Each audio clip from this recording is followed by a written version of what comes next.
Salut à tous, petit point média. On dit souvent que qui contrôle les médias contrôle les pensées. C'est à peine exagéré. Malcolm X était quand même assez juste quand il expliquait que les médias avaient le pouvoir de rendre les innocents coupables et de faire des coupables des innocents. On l'a bien vu il y a un an dans la séquence Naël, lors de laquelle très vite ce qui était un meurtre policier avéré s'est transformé en un procès de la jeune victime. Le policier a été soutenu financièrement alors que pendant ce temps, les mêmes médias cherchaient tous les menus détails pour faire de Naël le coupable idéal.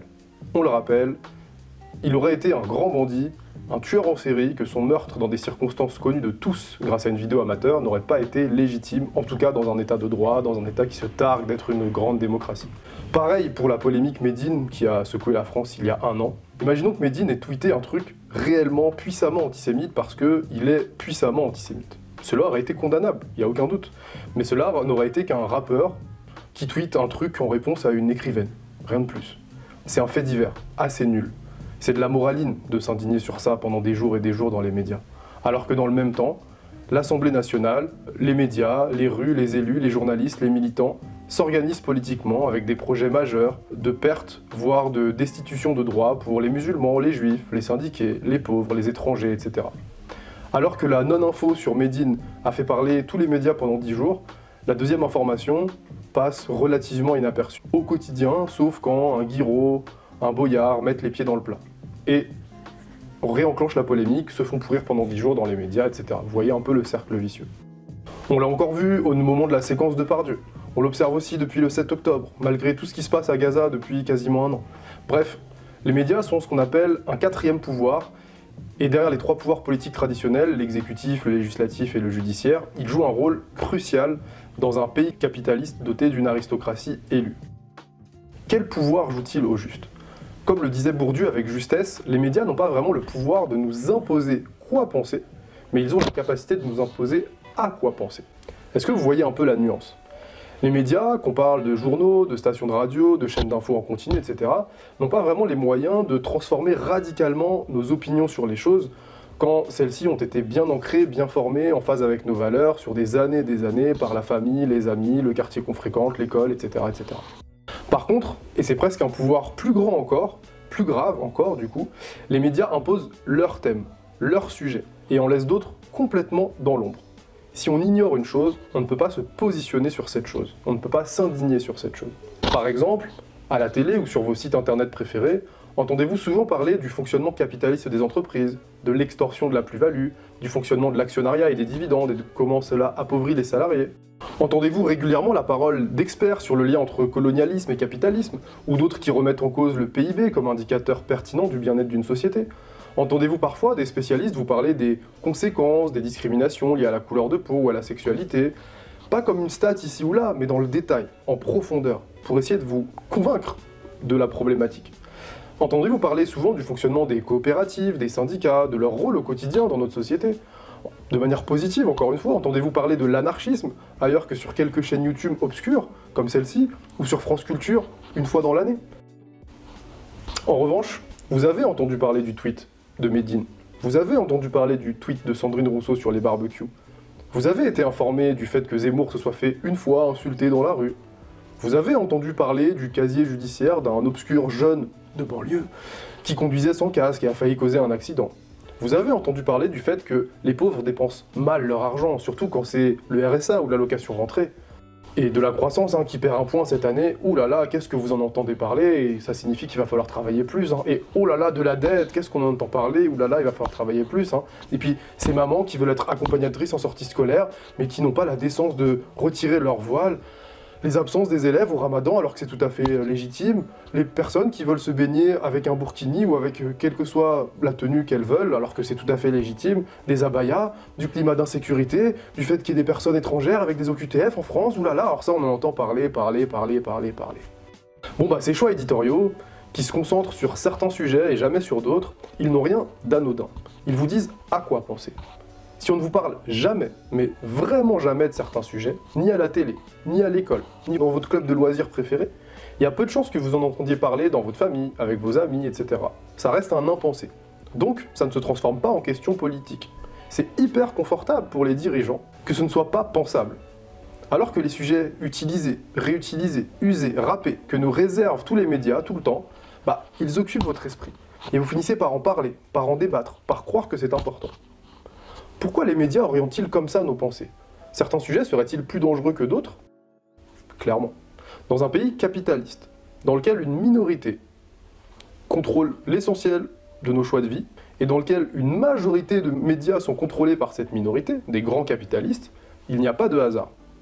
Ces grandes fortunes, Bouygues, Bolloré, Arnault, Lagardère, Drahi, Pinault et j'en passe, ne dirigent pas des grands médias par pure bonté d'âme, surtout quand on sait que ce n'est pas forcément rentable de posséder des journaux ou des chaînes de télé. Ils font ça pour qu'on évite de penser à leurs privilèges, à leur pouvoir démesuré, au fait qu'ils sont responsables de notre pauvreté et aux solutions pour que cela change. Bref, qu'on évite de trop penser à la politique, la vraie politique. Vous connaissez certainement ce graphique, produit et mis à jour régulièrement par le très bon journal Le Monde Diplomatique. Eh bien, il nous renseigne sur un processus de concentration toujours plus grand des médias français entre quelques mains, blanches, baguées, ridées, bref, des mains de riches capitalistes. Schématiquement, on dit souvent qu'entre 8 et 10 grandes fortunes possèdent plus de 80% de ce qu'on lit, de ce qu'on écoute, de ce qu'on voit médiatiquement parlant. C'est hyper flippant. L'État, dans tout ça, plongé dans sa politique libérale, néolibérale, se désengage progressivement du secteur en baissant continuellement son financement à l'audiovisuel public notamment. Le problème, c'est que quand l'État fait des conneries, on sait vers qui se tourner. On peut désapprouver un gouvernement, on peut voter pour transformer les choses, on peut manifester. Quand c'est un acteur privé, avec 1000 entreprises, des sociétés écrans, etc., on l'a dans l'os. Cette concentration des médias dans le privé va de pair avec une dynamique de droitisation. Déjà, statistiquement, un richissime homme d'affaires est typiquement de droite conservatrice. C'est logique, c'est stratégique pour conserver sa fortune, et c'est démontré par les résultats électoraux, par les statistiques sociologiques, etc. Mais dans un moment de crise du capitalisme, la droitisation a tendance à se renforcer. On le rappelle, le but de ces chefs d'entreprise est d'éviter qu'on parle d'eux, de leur fortune indécente et de comment ils l'accumulent. Alors il faut diviser, en parlant des immigrés, des musulmans, des non-blancs. Il faut s'inventer des ennemis un peu caricaturaux, les woke, les éco-terroristes, mais aussi de la communauté LGBT, des musulmans. Ouais, bon, je le redis, mais parce qu'on parle vraiment beaucoup des musulmans. Résultat des courses, la France est classée 34e en termes de liberté de la presse. C'est naze. On possède pourtant une instance pseudo-autonome, mais quand elle critique une chaîne qui fait fi de la parité et diffuse chaque jour une opinion d'extrême droite, c'est à cette instance qu'on cherche des noises, pendant qu'on cherche à excuser la dite chaîne. On vit un peu dans un monde qui tourne à l'envers. Mais bizarrement, ça préoccupe ni les patrons de presse, ni la droite, ni l'extrême droite. Évidemment, comme toujours, le changement vers le haut, émancipateur, il faut aller le chercher plutôt dans les idées de gauche, et à l'extrême si possible. Car il est urgent de sortir de l'ornière, de quitter nos œillères sur nos médias. Comment peut-on faire? Je vous propose quelques idées, quelques solutions qui ont le mérite d'être concrètes, même si certaines ne sont peut-être pas assez radicales pour vous. Première idée, boycotter des médias. C'est une dynamique assez classique. Déjà, de par notre socialisation, notre habitude, notre éducation, nos goûts, on va regarder certains médias plutôt que d'autres.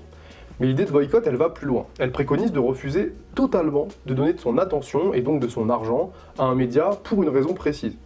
Cela peut être parce qu'un média diffuse de nombreuses fausses informations et ne remplit donc pas son rôle d'information convenablement, parce qu'il invite des personnes plusieurs fois condamnées par la justice, ou ne nous renseigne pas précisément sur les rôles et les conflits d'intérêts de certains invités et participants, ou encore parce qu'il refuse d'informer sur certains sujets, notamment quand cela touche aux intérêts du détenteur de ce média.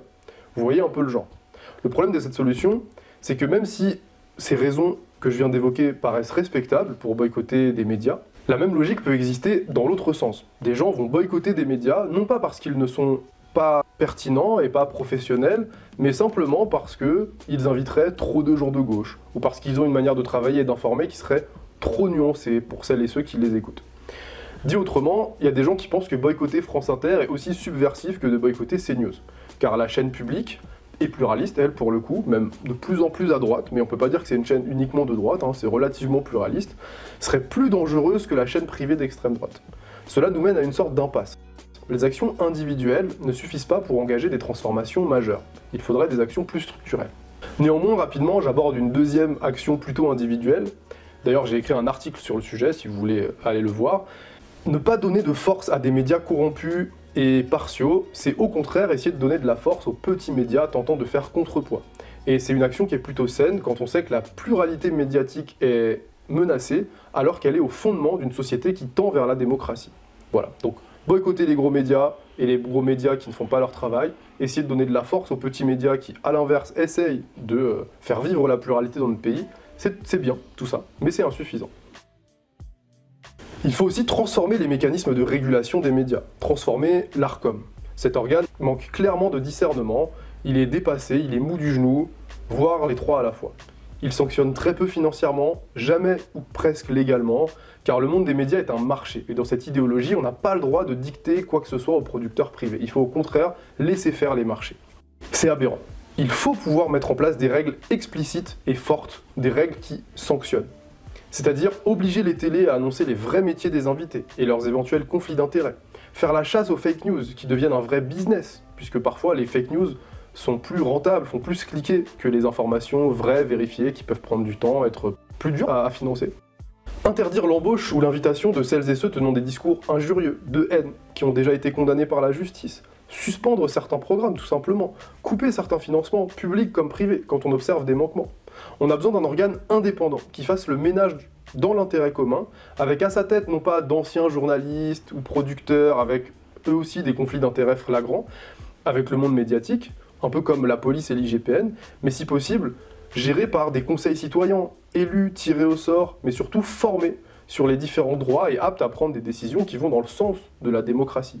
Une information vérifiée, une pluralité des opinions, sans propos discriminatoires, ni autoritaires, et une recherche de justice sociale, même dans les sujets qui sont traités médiatiquement. Surtout, il faut commencer à démanteler ces monopoles d'ultra-riches. Il faut limiter la capacité des millionnaires, des milliardaires à détenir plusieurs médias, empêchant au maximum les fusions-acquisitions et les rachats sur des motifs purement économiques, en veillant bien à étendre cette possibilité aux différents supports, à l'actionnariat, aux infrastructures, à la zone considérée, etc. Par exemple, aujourd'hui, on n'empêcherait pas un milliardaire qui a déjà 5 médias papier d'acheter un média radio sous prétexte que le support est différent, ni de devenir actionnaire d'un 6e média papier ou d'une chaîne de télé, car la définition du marché pertinent, et donc de cette fameuse concurrence qu'on doit laisser au maximum fleurir sur les marchés, est assez opaque. C'est pas normal et c'est particulièrement choquant que ce soit toujours à l'avantage des plus gros. Il faut instaurer à l'échelle du pays une vraie obligation à la pluralité, aux pluralités même, avec une lecture politique classique des médias, c'est-à-dire des médias de droite, des médias de gauche, mais aussi une lecture économique des médias capitalistes et des médias anticapitalistes, ou encore une vision sociologique et géographique pour plus de diversité et d'inclusivité, des médias régionaux, des médias plus développés dans les dom-toms, etc., etc. Aujourd'hui, on a un seul son de cloche, une seule vision du monde, avec des toutes petites nuances sur ça.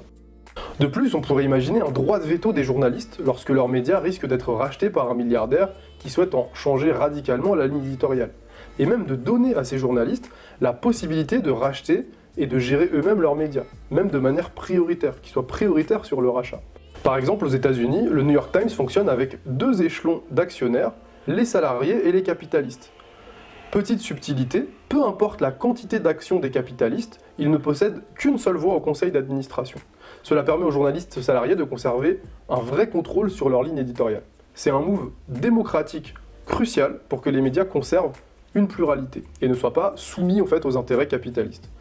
On le rappelle, les médias sont un 4e pouvoir. On ne peut pas abandonner ce 4e pouvoir entièrement aux capitalistes, qui sont déjà ceux qui dominent le pouvoir économique, et souvent ceux, aujourd'hui dans notre système néolibéral, qui se sont infiltrés dans le pouvoir politique et qui donc dominent tout partout. Ou alors qu'on arrête de nous parler de démocratie. On vit dans un État autoritaire, libéral. Voilà. En France, par exemple, Ouest France est détenu par une association. On a d'autres titres comme Mediapart ou le Canard enchaîné qui ne vivent que des dons de leurs lecteurs, avec pas du tout de pub pour le Canard enchaîné, très peu de pub pour Mediapart. Et le média devrait suivre à peu près la même logique. Il faut aussi qu'on agisse au niveau des GAFAM et des annonceurs. Il faut agir sur la publicité, il faut la limiter sur les médias, car c'est un autre moyen de mettre une limite à la logique marchande de ce secteur. Il faudrait plutôt préconiser une logique démarchandisée. On revient d'ailleurs sur la démarchandisation des médias au point suivant. Il faut agir et réguler les GAFAM, qui participent à cette concentration des médias à travers un nombre de filtres de plus en plus petits. Les réseaux sociaux et leurs algorithmes participent grandement à ce pouvoir des médias que j'évoquais au début de cet article. Les médias maîtrisent les thèmes choisis, donc ils maîtrisent ce à quoi on pense, ce qui est un problème en démocratie. Le mal à la racine consiste à mieux orienter comment les médias journaux, télé, radio produisent leur information pour les rendre plus diversifiées, plus larges, plus bénéfiques pour la démocratie, mais en contrôlant aussi les GAFAM pour les empêcher de mettre des filtres qui vont en fait inciter les médias à ne plus parler de certains sujets parce qu'ils savent qu'ils vont être censurés sur Facebook, sur Instagram, etc., etc. Conséquence de tout ce que je vous évoque là, pour produire un bien public, parce que c'est un bien public l'information, un bien essentiel en démocratie, il faut des médias publics. Mais comme je le précise souvent avec ma pensée libertaire, public ne signifie pas forcément détenu par l'État. On peut imaginer des pôles de médias collectivisés, c'est-à-dire sous contrôle citoyen, mais indépendants de la tutelle de l'État, comme indépendants de la tutelle des capitalistes. Sortir de la tutelle privée est nécessaire, on l'a dit, les riches industriels qui rachètent et fusionnent des médias le font pour défendre leurs propres agendas, et c'est dangereux en démocratie. Mais remplacer cela par des tutelles publiques, c'est pas toujours forcément mieux. Oui, le domaine public est plus facilement contrôlable, car on peut, par vote, manifestation, faire pression sur les élus et leurs politiques, on sait à qui s'adresser, mais ça reste limité. Le mieux pour nous tous, c'est d'avoir un réel pouvoir de contrôle et même de décision sur les médias, leur manière de produire, leur financement, public comme privé, leurs intervenants, etc. C'est ça en fait la démocratie réelle, en acte. Et en tant qu'anarchiste, c'est ce que je préconise dans toutes les sphères essentielles. J'ai déjà fait une vidéo sur les transports, j'ai déjà fait une vidéo sur le logement, mais il faudrait aussi mettre en place une logique collective, collectivisée, dans l'éducation, dans la santé, dans l'énergie, dans l'alimentation, etc. C'est bien ça la finalité de mon propos. C'est de dire que certains biens et services ne sont pas adaptés aux lois du marché, à une logique pure de rentabilité, car c'est ça qui les amène à ne plus avoir de sens. Dans une logique capitaliste, un média doit produire de l'information pour être rentable et pas pour informer. Ces deux objectifs sont contradictoires, car il est moins cher et plus rentable de produire des émissions tapageuses basées sur de l'opinion et des querelles qui feront des vues et des clics, mais qui n'informent pas, plutôt qu'une émission de qualité, avec des invités de qualité, des documentaires de qualité, des débats hautement informatifs avec des personnes spécialisées, mais qui sera beaucoup moins tapageur et attirera moins de spectateurs. C'est avec toutes ces idées en tête, la destruction de la cohésion sociale générée par les médias, l'incapacité à décrypter l'information, le monde dans lequel on vit, et donc à améliorer le monde dans lequel on vit.